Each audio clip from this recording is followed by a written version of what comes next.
camera. You give it to me. Give it off. Give it off. Down. Give it. Lars and the Real Girl is a movie that has no right to be as touching as it is, or at least that's what you might think based on the DVD box.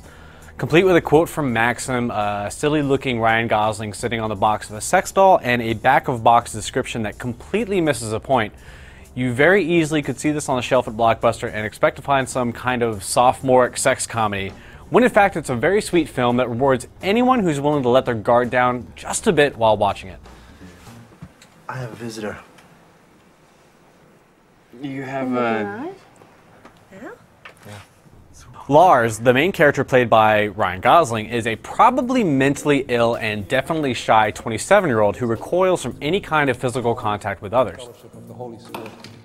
He doesn't really like loud sounds, and he spends a lot of time staring off into the distance alone in his bedroom.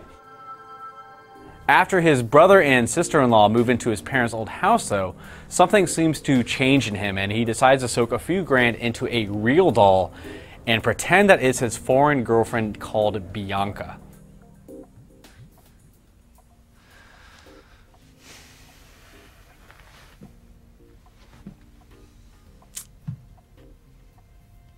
You know, Bianca's a missionary. Not just pretend either, but actually speaking to her even when they're alone with each other. Yeah, rope swing. Now, if you got the sense that he was conscious of what he was doing, you might think that this was a ploy on his part to reach out to people, one of your classic cries for help. But the script plays it really straight, and it winds up being an admirable, if roundabout, way of communicating without words that he wants to feel like he belongs to someone.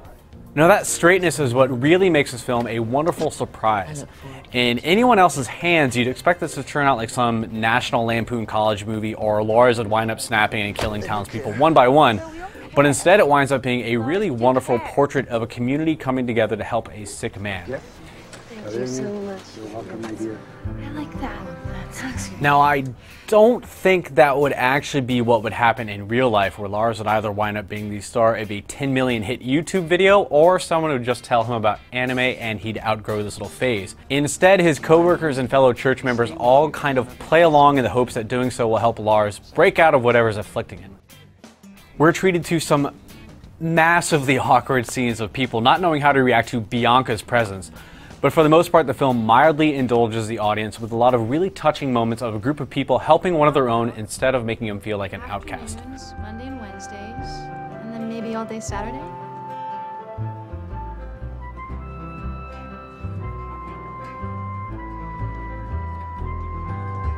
Yeah, you sure?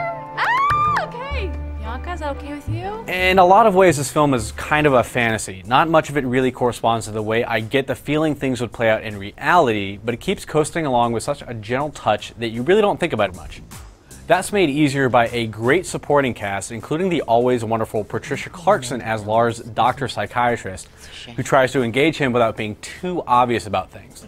Paul Schneider as Lars' completely baffled brother Gus is the source of many of the film's funniest moments, not to mention facial expressions, while Kelly Garner is really cute as a girl who has a rather absurd crush on Lars despite his mental illness.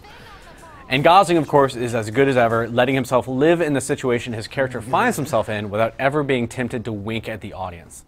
Lars and the Real Girl is a movie that works because it continually confounds expectations. Not only is the premise incredibly unique, but it exploits that premise in ways that are surprisingly deft and not at all what you might expect. This film opposes conventionality in a way that is very impressive. You can be told about its plot, but there's no way to really get it until you see the film itself.